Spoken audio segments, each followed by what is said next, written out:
Então, a live de hoje é sobre câncer de pele em pacientes transplantados. E aí, alguns veem a necessidade de condução de pacientes transplantados de longo prazo.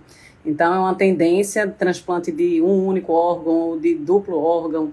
E aí, a gente precisa conduzir esses pacientes que têm alguns aspectos relacionados a risco de câncer de pele um pouquinho distintos dos imunocompetentes. Então, eu quis trazer algumas peculiaridades para vocês. Todo mundo já sabe BC, SEC, melanoma. Mas a gente também precisa estudar alguns grupos peculiares porque eles têm características um pouquinho distintas. Então, a ideia hoje é a gente chamar a atenção do que é que existe de característica diferente nesse grupo, por que a gente tem essa atenção maior com esse grupo de pacientes, porque, na verdade, o que a gente vê na prática clínica, em todos os guidelines e artigos científicos, é que existe, de fato, um risco muito aumentado de câncer de pele nesses pacientes transplantados. Independente de qual órgão transplantado, alguns têm mais risco, outros menos, mas o que a gente sabe é que transplantados têm risco, de fato, maior de câncer de pele. Principalmente, então, a tendência é cada vez mais que a gente, entre aspas, acumule pacientes transplantados, porque as técnicas vão sendo apuradas, as drogas imunossupressoras vão sendo cada vez mais otimizadas e a gente vai ter que aprender a conduzir esse tipo de paciente. Então, alguns já podem perguntar, realmente por que é importante a gente trabalhar isso? É real e é fato que o câncer de pele é mais prevalente nos transplantados, tá? Então, por exemplo, o transplantado recente. Então, imagina a gente num país tropical que tem fototipos completamente distintos, fica centenas de vezes maior. Então, a gente tem que estar atento a essa condição. É só o SEC que está relacionado ao risco de câncer de pele nesses pacientes? Não, o SEC é o principal, especialmente em transplantados renais, mas a gente vê também que existe aumento de carcinoma basocelular em torno de 10 vezes mais do que nos pacientes imunocompetentes e até de melanoma de 2 a 5 vezes, mas realmente o que é gritante, que chama atenção para a gente que é com espino celular. E aí alguns perguntam, é só o papel da imunossupressão que está relacionada ao surgimento desses cânceres nesse grupo populacional? Claro, droga imunossupressora sem dúvida tem um papel preponderante, isso pode variar de dano prévio, né? Às vezes o paciente já tem uma pele muito clara, já é ruivinho, já tem uma exposição prévia com risco de carcinogênese relacionada à radiação ultravioleta que já chamava atenção e bastava imunossupressão para que aquilo ali realmente se manifestasse. Eu brinco até com os residentes e quem acompanha a gente nos ambulatórios, na nossa rotina de dermatologia, que a nossa capacidade de conter surgimento de câncer é muito boa, porque senão todo mundo morreria muito mais cedo. Então, a nossa capacidade imunológica de identificar célula não morre antes, nem tem inúmeros tumores, pela nossa vigilância imunológica. Então, se a gente imunossuprime, os transplantados já está relacionado à exposição à radiação ultravioleta, como qualquer outro câncer de pele, na maioria deles, como infecções por HPV, que a gente vê muito em paciente transplantado renal, por exemplo, mas também a redução da vigilância imunológica que faz com que aquilo ali não seja identificado e destruído a tempo e acabe desenvolvendo, de fato, uma queratose actina. Não é o único fator que participa da gênese de tumores de pele nesses pacientes. Sem dúvida, radiação ultravioleta ainda participa. Então, por isso, a gente precisa orientar o paciente já é mais idoso, ele tem um risco maior de novas mutações e desenvolvimento de câncer. Então, ele precisa maior, então a gente precisa continuar toda essa prevenção no longo prazo, tá? E infecção por HPV. Gente, mais de 90% dos carcinomas espinocelulares nos pacientes com transplante renal, por exemplo, são relacionados à infecção por HPV. Então, é muito comum na condução dos pacientes a gente ver inúmeras verrugas vulgares, algumas gigantes ou coalescentes, e às vezes a gente até na prática clínica a gente fica um pouco em dúvida se aquilo ali já é o desenvolvimento de um carcinoma espinocelular. Eventualmente a gente vai precisar de biópsia, caso transplantado há décadas, que use inúmeras drogas e que tem inúmeras verrugas, a gente já tem que estar atento, especialmente se for branquinho e já tiver antecedente de câncer de pele. Então é um perfil que a gente precisa ter muito cuidado. Lembrar também que as drogas imunossupressoras podem ter o papel não só na redução da vigilância imunológica, mas também por dano direto a DNA, por interferir em fator de crescimento que pode ser sintetizado pelo tumor. Então, isso tudo vai participar da gênese dos tumores de pele nesses pacientes, tá? Tudo isso acaba contribuindo. Alguns chegam a perguntar, existe alguma diferença, né, com relação às drogas imunossupressoras utilizadas para um paciente ou para outro paciente com relação ao SUGEN? O que se sabe é que transplante de mais de um órgão, transplante combinado, por exemplo, coração combinados, requerem uma imunossupressão muito mais intensa do que transplante monoórgão. Então, só o transplante renal, só o transplante hepático. Então, esses pacientes que têm transplantes combinados do ponto de vista dermatológico de forma mais próxima, porque o risco de câncer de pele é ainda maior, tá? Fora isso, a gente sabe que o risco é maior relacionado ao tempo de transplante. Então, quanto mais antigo o transplante, maior o risco de desenvolvimento de câncer de pele, com relação às doses de medicação também. Então, paciente que usa dose maior de ciclosporina, dose maior de tacrolimus, cirulimus, enfim, tem um risco maior, tá? E aí a gente tem que ter essa vigilância e entender que esses pacientes têm também um padrão de carcinogênese um pouco mais avançado, de risco maior do que nos pacientes imunocompetentes. Alguns perguntam, é diferente? Esses tumores têm, digamos, uma evolução igual ou semelhante aos outros tumores de pacientes imunocompetentes? Não. Da mesma forma, pacientes transplantados costumam ter, não é que necessariamente sejam em todos os casos, mas pacientes tendem a ter tumores menos diferenciados. Então, aquele carcinoma espinocelular que você esperaria ser completamente queratinizado, mais indolente, ele pode já surgir mal diferenciado, tem um aspecto mais vegetante, risco de invasão local maior, inclusive invasão perineural, de invasão. Então, a vigilância e o diagnóstico precoce desses pacientes é fundamental. Não dá para ficar acompanhando muito, sabe? Pensou numa lesão, tem uma lesão papulosa, vegetante, nodular, é paciente imunossuprimido, não vamos demorar, não vamos retardar esse diagnóstico. Biópsia define diagnóstico e cirurgia. Não dá para demorar muito, não. Invasão perineural é uma coisa complicada. Às vezes esses pacientes vão requerer tratamento complementar com radioterapia, quimioterapia, outro tipo de adjuvância. Então, não é um paciente que a gente pode, digamos, prolongar muito o segmento. Então, paciente que tem uma lesão já de risco, biopsia, opera, faz realmente reavaliação precoce, porque não só acontece recidiva daquela lesão primária, pode acontecer, porque esse paciente tem um tumor geralmente menos diferenciado, como também podem surgir em outros sítios novos tumores nos locais já examinados previamente. Então, a gente precisa estar bem atento. E existe diferença na conduta? Tem gente que pergunta, vai ser diferente a conduta de forma geral? Se a gente coloca como paciente imunossuprimido, a gente já classifica qualquer tumor, né, de câncer de pele não melanoma, tumores queratinocíticos, como paciente de alto risco. Então, paciente de alto risco vai requerer, dificilmente a gente vai fazer terapia só localizada, ou terapia só com tópico, ou terapia destrutiva, coisa que em tumores pequenos, em locais de baixo risco, num paciente imunocompetente, pode ser de eleição.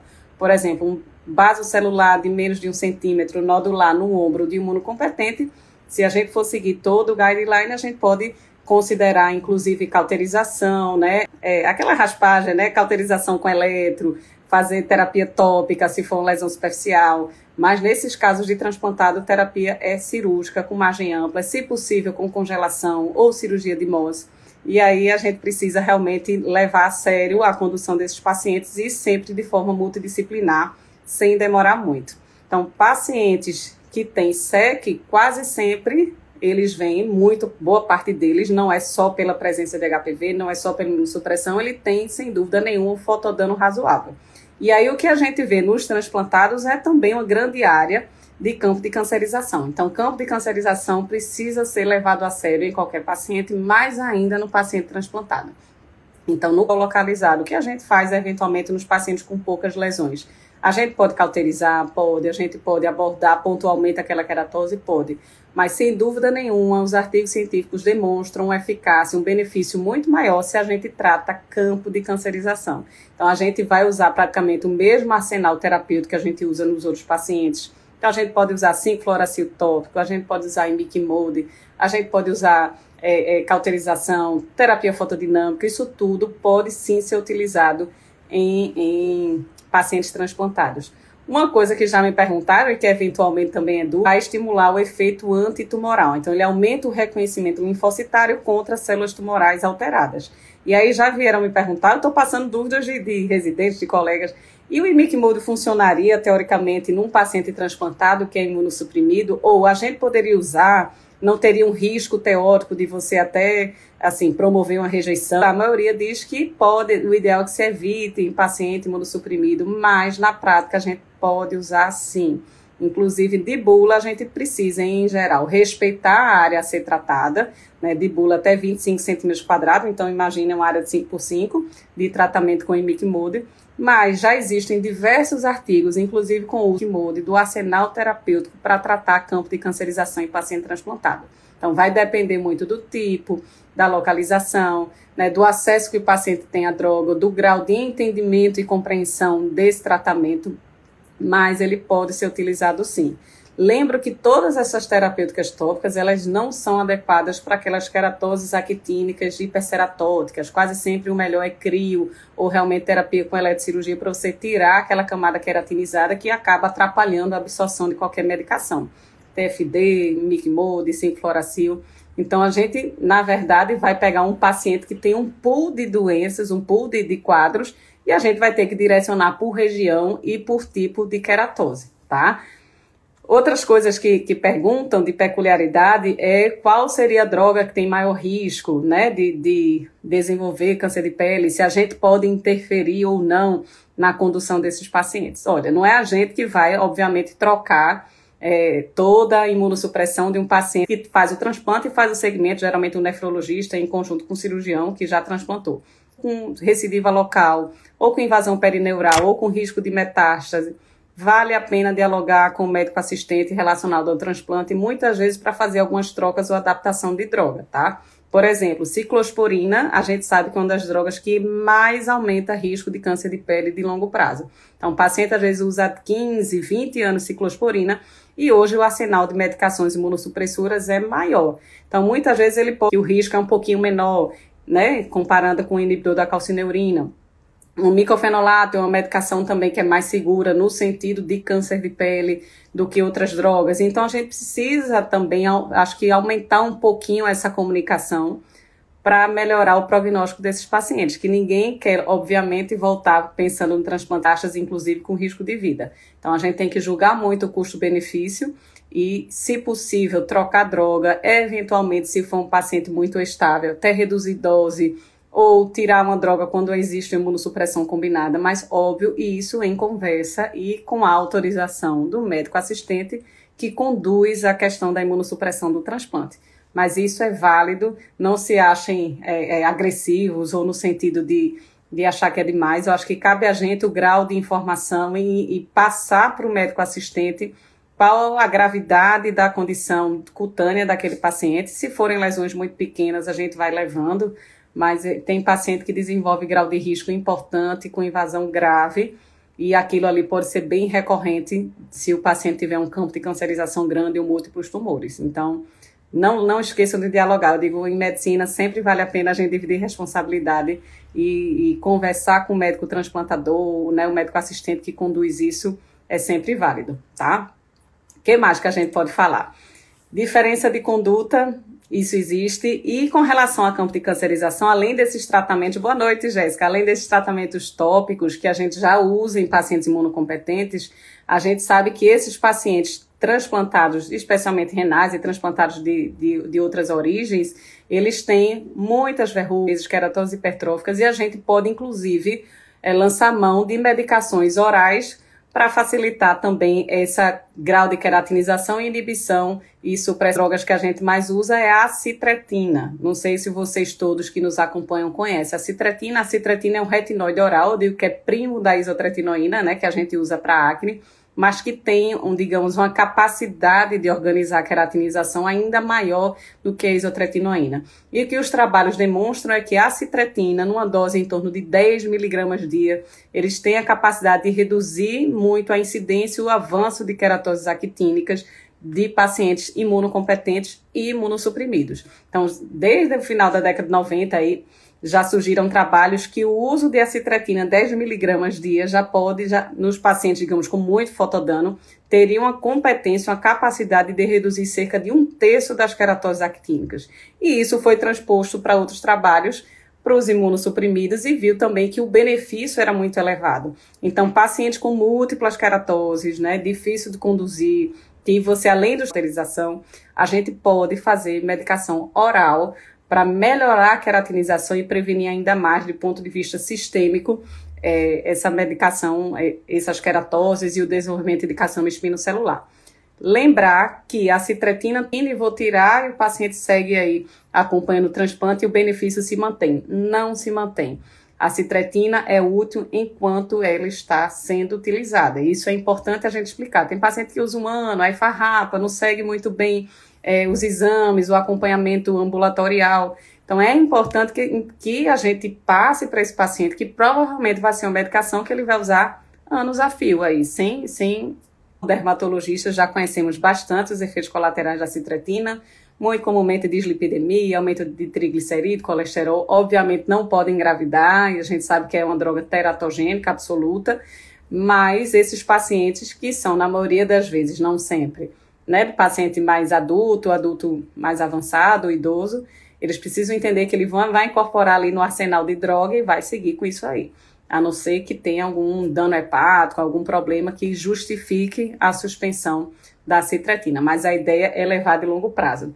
Inclusive, já existe relato de literatura dizendo que pode ter efeito rebote na suspensão da citretina. Então, paciente que usa 2 anos, 10 miligramas dia, eventualmente a gente pode mudar, aumentar a dose, tá? A gente é uma droga, essa é a dose que eu digo de entrada, né, 10 miligramas, mas depois você pode aumentar para 20, 30 miligramas, se você estiver observando o efeito, benefício, né, para esse paciente com relação às queratoses.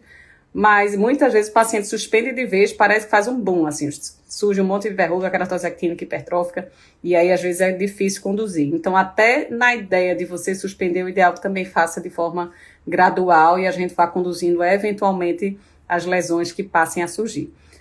Outra coisa interessante de profilaxia, atualmente, também pode reduzir carcinoma espinocelular, tanto imunocompetente como imunossuprimido. Então, pode ser prescrita, geralmente 2 vezes ao dia, por via oral, mas a gente ainda não tem dado de longo prazo com relação à segurança da nicotinamida. Mas ela, teoricamente, é uma vitamina, parece ser bastante segura, então é uma opção para reduzir também essas queratoses de longo prazo, principalmente nos pacientes que não podem usar citretina, e é uma medicação que também não é tão cara, então a gente pode conduzir na associação dessas medicações. Então, de forma geral, qualquer paciente transplantado, fotoproteção é fundamental, vigiar áreas de sítio de infecção por HPV, vigiar se aquelas verrugas já são carcinoma espinocelular. Se houver dúvida, não demorar, abordar com biópsia histopatológico, confirmou cirurgia sem caqueado, 100 a 500 miligramas de 12 em 12, Fabrício, tá? Vai variar um pouquinho, 2 vezes ao dia. E aí, a gente não pode demorar. E estadiar, pensar em tratamento complementar. Se for uma lesão de muito alto risco ou muito recorrente, conversar com o médico transplantador para controle de dose, tá? De dose, de drogas, se é possível trocar a medicação imunossupressora para melhora, e aí vigiar tumores de forma geral. Alguns já perguntaram também se relaciona menor do que carcinoma espinocelular. Carcinoma espinocelular é o campeão de risco com relação à imunossupressão, né? Então, a incidência é infinitamente maior, mas melanoma também é um pouco maior, é 2 a 5 vezes mais frequente do que no paciente glioma vírus humano, isso aí já está identificado há alguns anos, e a imunossupressão também tem um fator preponderante. E eu chamo a atenção para o Merkel porque ele é um tumor que muitas vezes, do ponto de vista clínico, ele não é suspeitado. Ele costuma ser um tumor mais angiomatoso, aquele tumor eritematoso, mal diferenciado do ponto de vista clínico, geralmente único, de extremidade, cabeça, em área fotoexposta também, mas é um tumor que tende a ser agressivo, no de Merkel, do que imunocompetente. Então, a gente não pode brincar também em qualquer lesão cutânea que a gente não esteja bem caracterizada no paciente transplantado. Não achem que estão sendo excessivos se vocês biopsiarem e eventualmente ver verruga faz parte. Né? Paciente transplantado, especialmente renal, vai ter um monte de verruga gigante. Eu digo, se é um sexo, não é? Tá certo, tá na dúvida, vai biopsiar. Já é melhor biopsiar 5 verrugas do que você passar 2 sexos, né? A gente conversa com os pacientes. Então, a orientação que eu quero dar a vocês é que o paciente precisa ser acompanhado. Então, o dermatologista tem que colar no paciente transplantado, especialmente transplantados acima de 5, 10 anos, é que o risco aumenta muito mais. E se acostumem em tratar esses perfis de pacientes, porque cada vez mais eles têm aumentado a expectativa de vida, né? A tecnologia na área médica vem aumentando ainda mais, e a gente ainda bem que tem essa possibilidade de tratamento para pacientes com falência de órgãos, e isso é uma tendência mundial. na condução e que cada vez mais a gente consiga prolongar a expectativa de vida também com a menor morbidade para esses pacientes.